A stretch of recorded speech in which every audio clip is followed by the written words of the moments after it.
Et salut les amis, ici Tintin du 24, donc Mysteria numéro 11. Donc j'ai vu que ces formats vous plaisaient beaucoup, donc on va continuer. Donc comme vous avez pu le voir, j'ai mis le premier épisode de la nouvelle playlist que j'ai lancée. Et j'ai vu aussi que ça vous faisait plaisir de me voir dans la caméra, donc j'essaierai de faire des vidéos là où j'apparais dessus. Donc sur ce les amis, bonne vidéo à tous et c'est parti. Aujourd'hui, on part dans le dans l'Ille-et-Vilaine, pardon, et on part à Vitré pour être précis. Allez, c'est parti.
Alors on part au tout début.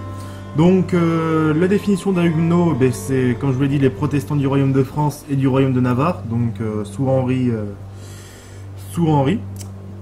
de Navarre d'ailleurs, notre très cher de France, roi de France. Pendant les guerres de religion, donc comme je vous l'ai dit, de la seconde moitié du XVIe au cours desquels ils ont été sous ce nom en conflit avec les catholiques à partir du XVIIe siècle. Les huguenots sont appelés religionnaires. Non, pas légionnaires, religionnaires. Car les actes royaux ne parlaient pas de protestantisme, mais de religion prétendue réformée. Donc, voilà. Alors, à Vitré, je saute du coq à l'âne parce que le temps que vous comprenez la définition des huguenots, on va pas faire un petit cours d'histoire. Alors, à Vitré, comme je vous l'ai dit, il y a un château. C'est un château médiéval, il est superbe, c'est un superbe exemple d'architecture militaire, donc je vous mettrai une photo. Ici sur un éperon de schiste dès le XIe siècle, assiégé et pris par la suite, il est reconstruit entre le XIIIe et le XVe siècle pour garder les marches de Bretagne, donc l'entrée, aux frontières de la Normandie, du Maine et de l'Anjou. Son imposant châtelet rappelle curieusement celui du mont de Montmuran, où on y accède de la patte de Jeanne de Laval de Tinténiac, héritière de Montmuran, veuve de Duguesclin, que je vous ferai un épisode dessus, et remariée au baron de Vitré, son cousin Guy XII de Laval. Sous son impulsion, le château fort vitréen devient une véritable résidence à l'aube du XVe siècle. Plus tard, le baron Guy XVI, parent de Anne de Bretagne et proche de Louis XII et de François Ier, introduira à Vitré l'art de vivre à la Renaissance et fait gouverneur de Bretagne à l'époque du rapprochement avec la France. Donc à cette époque-là, la Bretagne et la France n'étaient pas ce qu'on est aujourd'hui. C'était d'un côté la France, pardon, et attendez, la France, elle partait de Paris, je crois, jusqu'en bas du sud-ouest, non. Si, enfin, jusqu'aux Pyrénées, et après ça appartenait aux Anglais sur toute la façade atlantique. Donc voilà. Plus tard, fait gouverneur de Bretagne à l'époque, il mène de grands trains avec ses épouses successives. Donc le gars, ça devait être un show du slip. Vitré atteint alors son apogée, son âge d'or. On va ça comme ça. Alors on va partir maintenant. Comment dire, sur les vidéos, parce que c'est le sujet principal de la vidéo. Alors on va faire la différence entre les catholiques et... Je ne suis pas là de base pour parler de religion, c'est juste le texte, le thème qu'on m'a imposé qui est en traite. Donc Les catholiques gallicans et les réformistes dits évangéliques, comme Jacques Lefebvre d'Étaples, furent parmi les prédécesseurs des Huguenots. Ils suivirent le mouvement débuté par Martin Luther en Saxe et formèrent les églises réformées en France, appelées dédaigneusement religion prétendue réformée dans les textes officiels. Donc c'est, si vous voulez, la parole de Dieu mais retransformée. Alors les Vaudois, donc voilà, s'il y en a qui s'appellent Vaudois, ben voilà. Les Vaudois furent d'autres prédécesseurs des Huguenots avec lesquels ils ont décidé de fusionner en 1532 lors du synode de Champforan, dans les Alpes italiennes. Les Vaudois, comme les protestants après eux, critiquaient l'idolâtre du culte de la Vierge, l'enrichissement d'une partie du clergé accusé de mentir sur la religion pour pratiquer le commerce des indulgents, et prêcher une religion respectant les écrits de l'Évangile. Donc l'Évangile, c'est pas trop les copains de la Bible. Qu'ils incitaient la population à lire dans leur propre langue. Les prédicateurs vaudois se déplaçaient de village en village avec une Bible manuscrite rédigée en provençal cachée dans leurs vêtements. Voilà, c'était de la contrebande de religion, si on va par là. Donc maintenant, on va passer à la persécution des Huguenots. Mais je... Alors la commune de Vitré, ben, elle est comment dire, elle est connue pour autre chose, mais surtout pour son commerce maritime. Donc depuis le XIVe siècle, la cité doit largement sa fortune au commerce florissant des toiles de chanvre. Donc toiles de chanvre, ça servait pour faire des vêtements et autres vêtements, qui s'appellent d'abord les canevas, destinés à la confection de voiles aussi. Les négociants de Vitré se regroupent au sein d'une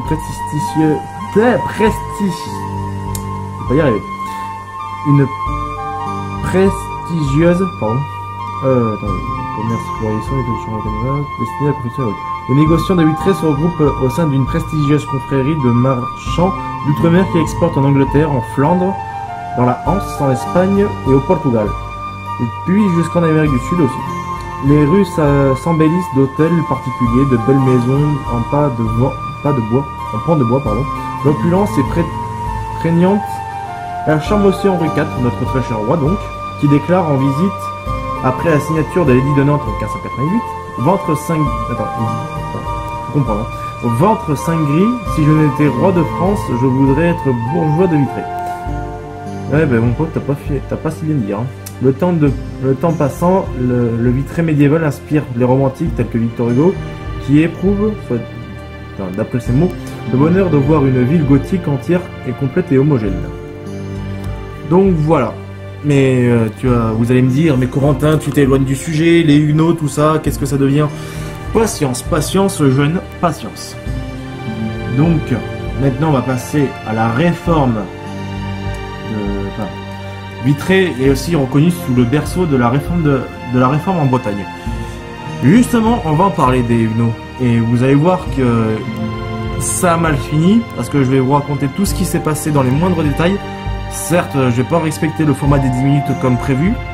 Ça va durer long, donc j'espère que vous serez toujours à l'écoute. Donc, et prends un calepin et un crayon parce que il va y en avoir, je veux dire. Allez, c'est parti pour la Vitré, le berceau de la réforme de Bretagne. Mais voilà.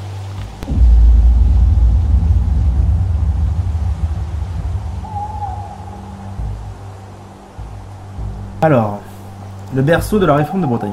Cette formule, signée Nerval, rappelle le fascinant essor du calvinisme au cœur même de la cité. Dès 1557, la baronne de Vitré adhère au calvinisme. Renée dit Guyonne de Rieux, comtesse de Laval liée au Coligny, donc je vous en reparlerai, s'oppose par sa conversion à son mari. Or, les marchands qui voyagent dans le nord de l'Europe sont ouverts aux idées de la réforme.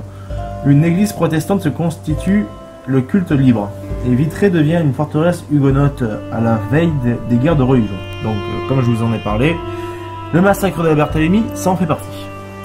Elle résistera pendant 5 mois au duc de Mercœur, non pas Merkel, Mercœur, qui étrangement lèvera le siège. Vitré est la seule ville hugonote qu'il n'a pas remportée en Bretagne.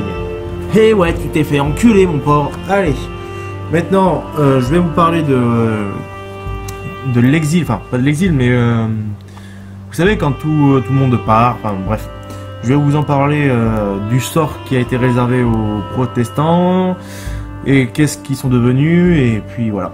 Allez, c'est parti.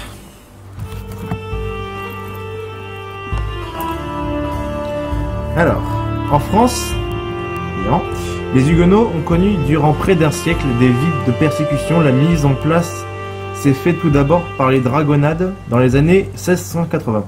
Dragonnade, je cherche la définition. Ta gueule, toi.